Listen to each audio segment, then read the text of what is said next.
Broadcast for shooters, hunters, and gun enthusiasts. This is the Firearms Radio Network.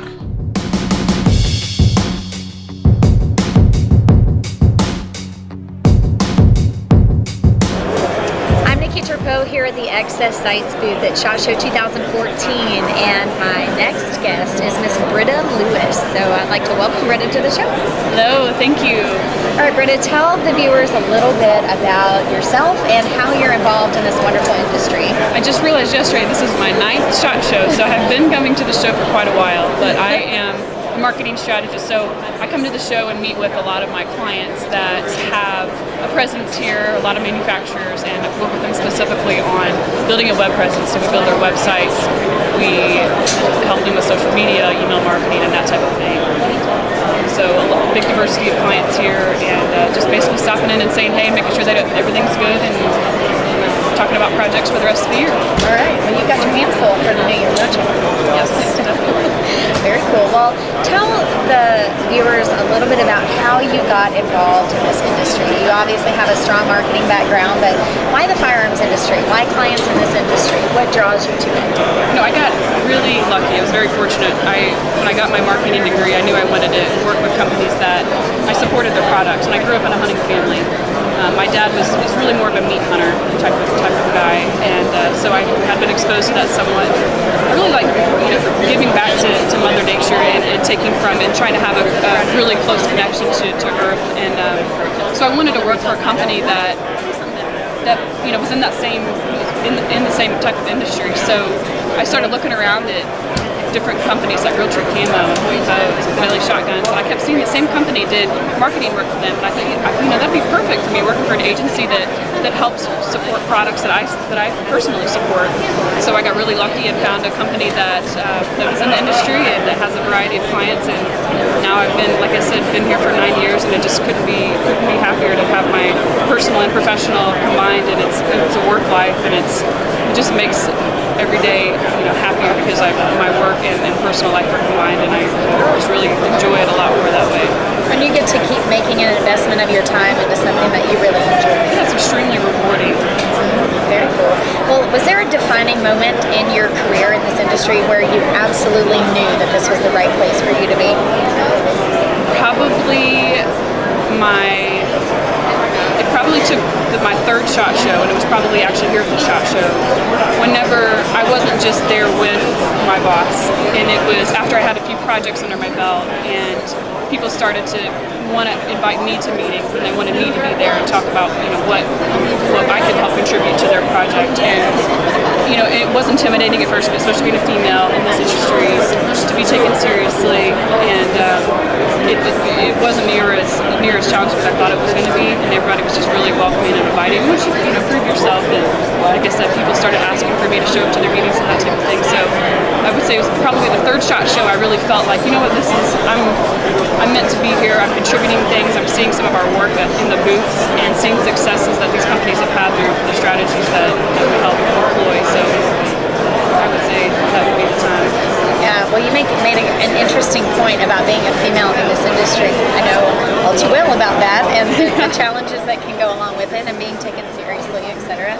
Why do you think there's been such a rise in the number of women who have wanted to become involved in the firearms industry over just the last few years? I think the personal defense and just having less reliance on somebody. I feel when I first got in the industry, like I said, which was 9 years ago, I really feel like I've seen a huge jump in women in the short amount of time that I've been in the industry. It just seems like here in the last 4 or 5 years, there's just been a lot of my own friends and family, females, that have gotten into either for personal defense or for hunting, for healthy meat.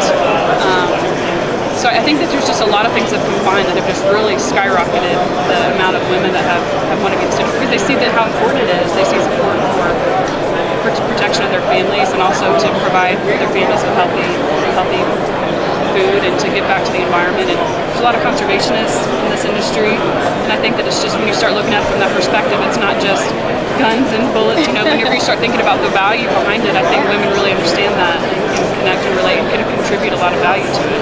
Yeah, well, when I first started the Firearms Insider Radio show, I interviewed a young boy who's 9 years old, and he lives in Tennessee. And one of the most interesting things that he said was that, guns are good for shooting to protect yourself. They're good for having fun, and they're good for getting food. And so he talked about hunting and how important it was to learn how to do that. He's only 9 years old. That's a really good, simple way to put it. Yeah, and just from a child's perspective, it is just break it down to the bare minimum of what's really important in life. And he said, I think this is a skill that everyone should learn. And even if you're not, pro-gun, even if you don't love to shoot every day or every week, at least learning a life skill that can help you if you ever needed it. And I know that that's something that's really important to you, and I know that you have a special part of your life dedicated to Wild Thrive. So tell the viewers and the listeners a little bit about what Wild Thrive is. Wild Thrive is basically my philosophy for giving back to the environment and taking from the environment and having this more holistic approach to your overall lifestyle and sustainable living. I started this blog around this theory just basically because of the amount of interest that started developing, just my own friends and family wanting to know why I was so into hunting and so into giving back to the environment and taking from the environment. And they just kind of felt like it was more of a, something guys do, guys hunt. But then when I started explaining, I'm doing this for the nutrition side of it as well, for the healthy side of it, and to be a conservationist. So many people were interested in it and started liking me or asking to be my friend on Facebook and just asking me for recipes and how did you get into it and don't you feel bad when you shoot an animal? When you start explaining it and you understand the full circle of things, it really starts to click, and I just started getting a lot of followers and people interested in that way of life, and it's just kind of taken off from there. Yeah, well, I remember our first hunting trip we went on together. We went turkey hunting, and I remember one of the coolest things that I learned from Brita was she taught me how to make my own almond milk, which I still make, and it's pretty easy. But it tastes really good. It's not just about taking an animal, but it's the same thing with almonds. Like if you have a walnut tree in your backyard, like I live in Illinois, so I can go pick walnuts up out of the backyard and make my own milk, and I don't have to go to the store and buy milk, and I'm not relying on anybody but myself to pick those up, and it just really makes you feel really wholesome whenever you're consuming things from your local area and there's no carbon footprint and that type of thing. So. Yeah. Well, I think it's really cool what you're doing. And do you have any special projects you're working on for 2014?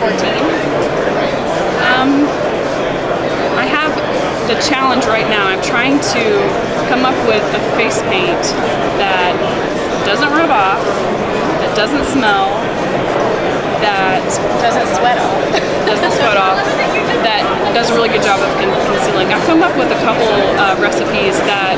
Is this for hunting? Camouflage? Like to camouflage your face. I've come up with a couple that I'm just not quite satisfied with. So my goal is by turkey season to have some, because I hate wearing the nets, which you know how that went. So my goal is to come up with a green-based one that that works really well, that's safe on your skin, that doesn't have a scent. So that's my challenge right now. Yeah, very cool. Well, tell the viewers where they can find out more about you and Wild Thrive and kind of follow some of your cool recommendations for things that might help them. My blog is wildthrive.com, and then I have a Facebook page which you can find through there. If you go to that website, a Facebook, a Twitter, and a Pinterest account. So if you just go to wildthrive.com, you'll find all of it. I try to post recipes and recipes for food, but also for hair products, body products, everything that you make on your own that's scent-free, that's good for the environment and good for your body. So you can find it all there. Very cool. Is there anything else you'd like to share with our viewers? I'm very thankful for this lady right here because when we met, like she said, it was for the turkey hunt, and she exposed me to more of the personal defense side of things, and so I'm really thankful for what this lady has brought into my life in this industry, and it's just really broadened my horizons as far as self-awareness and being able to defend and protect yourself. So looking forward to just some more training from you on that side of things. And you got your first firearm. I did. Yes. She texted me a picture when she was out getting her gun, so let me know she had a new baby and brought it home. It's kind of funny to think of it. I'm a huge hunter, and I bow hunt and I gun hunt and all these things. And I didn't have my own personal defense weapon, and she opened my eyes. I'm like, what was I? Where did I do? I couldn't even defend myself personally, and so now she's really opened my feeling more confident in the training. Yeah, very cool. We'll have to do some more peep shooting. We were shooting some snowman peeps, like the marshmallow peeps. We tacked them up on targets and we were shooting with a carbine. It was a lot of fun. Kind of challenging, but Very good challenging. Time. Yeah, poor snowman.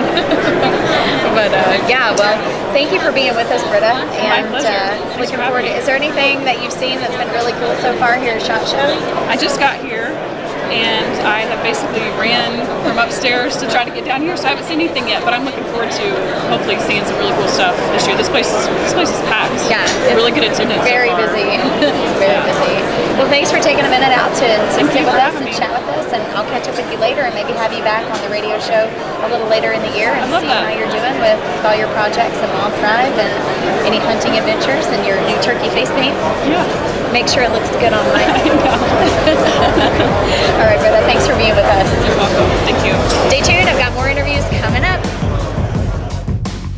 This has been a production of the Firearms Radio Network. You can find more information at firearmsradio.tv.